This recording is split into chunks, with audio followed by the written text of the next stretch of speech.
Hello from the past once again. We're back with Katie, and today we're focusing on the most high-profile competition of the Tour, the General Classification, or as some know it, GC. Yes, and for the past few years, that competition has been dominated by two men. 26-year-old Slovenian Tadej Pogačar riding for UAE Team Emirates, and his main rival, 28-year-old Dane Jonas Vingegaard, who rides for Visma Leasebike. Yeah, now to fully understand the extent of this rivalry, we're going to take you all the way back to 2020. Yes. Think of this like that bit that happens at the start of Netflix shows. Yeah. Previously on the Tour de France. It all started back in 2020. It was Pogačar's debut tour, and fellow countryman Primož Roglič was leader at Jumbo-Visma and in line to win his very first Tour de France. He was in the yellow jersey up until the stage 20 individual time trial. Oh yeah, that was the steep one that finished on the summit of Planche de Belfi, wasn't it? Yes, exactly. And if you remember, Roglič had a nightmare on that stage. In fact, even his helmet was ashamed to be seen with him by the end of the stage. But Pogačar was in stunning form. He won the stage by over a minute and took the yellow jersey. I remember that because TT specialists Wout van Aert and Tom Dumoulin were absolutely gobsmacked. Yeah, it was a crazy stage. It was just quite shocking. I don't think anybody expected to see that kind of performance from him at that point in his career. Yeah, and he went on, Pogačar this is, to become the youngest Tour winner in over a century at 21. Speaking of 21, the following year in 2021, it was expected that Pog and Rog would pick up where they left off. But a series of early crashes put paid to that. It was, if you remember, the Ale Omi Opi lady year. Oh, yes. The lady with the sign who was pointing at the camera and waving and then proceeded to take out the entire Jumbo-Visma team, which wasn't a good start for them. And it went from bad to worse, with Roglič crashing badly on stage 3 and withdrawing on stage 9 subsequently. So is this where Jonas Vingegaard comes into the picture? Well, yes. He was riding for Roglič as a domestique in that tour. However, by that point, stage 9, Pogačar had already built up a substantial lead on the GC. It was pretty much over as a contest. It should be noted for context that Vingegaard still came second that year on GC, albeit 5 minutes down, proving he had what it took to contest the GC. Interesting. If only Vingegaard had had the chance to ride for himself from the start, I wonder if things would have been different. So did he get that chance in 2022?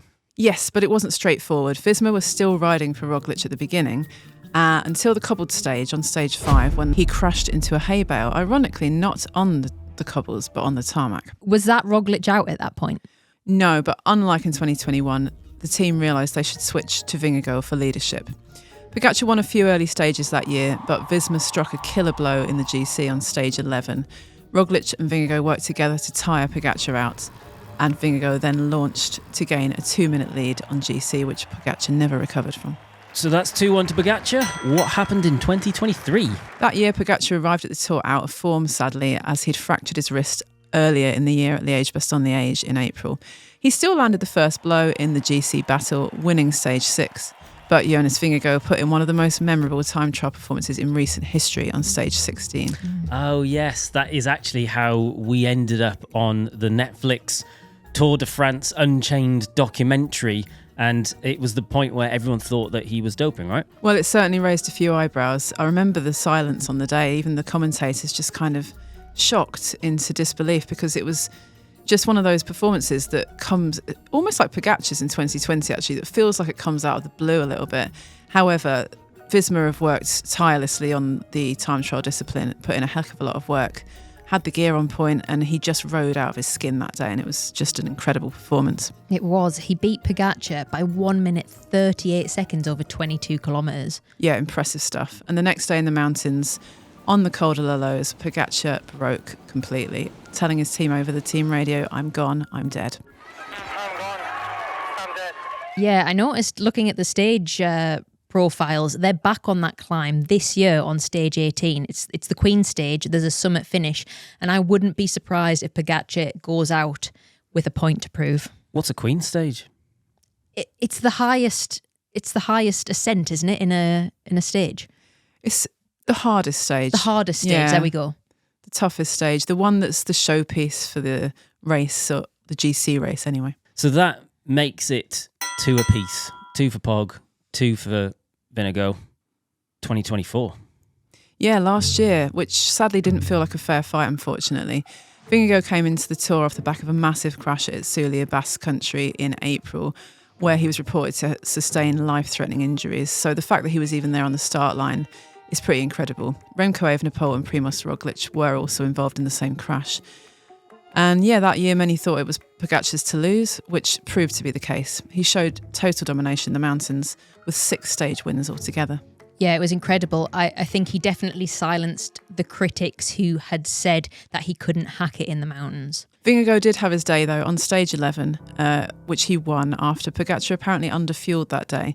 It was a really emotional moment for Jonas because obviously just to be on the start line, as I said, was a feat in itself. So to win a stage at the Tour de France, having gone through all of that, was really something. It was.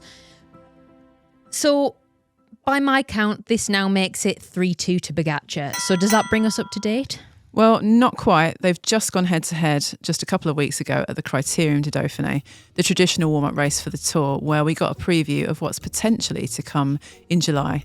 We don't usually see key competitors going head-to-head at the Dauphiné, so it's really good to see that match-up this year. Yeah, and this was the first time that Pogačar and Vingegaard had gone head-to-head in a race since last year's Tour, right?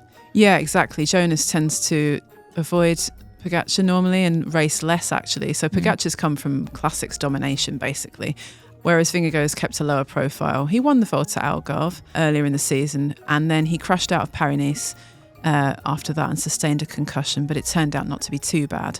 So he's been back riding, and they're both in pretty good form physically.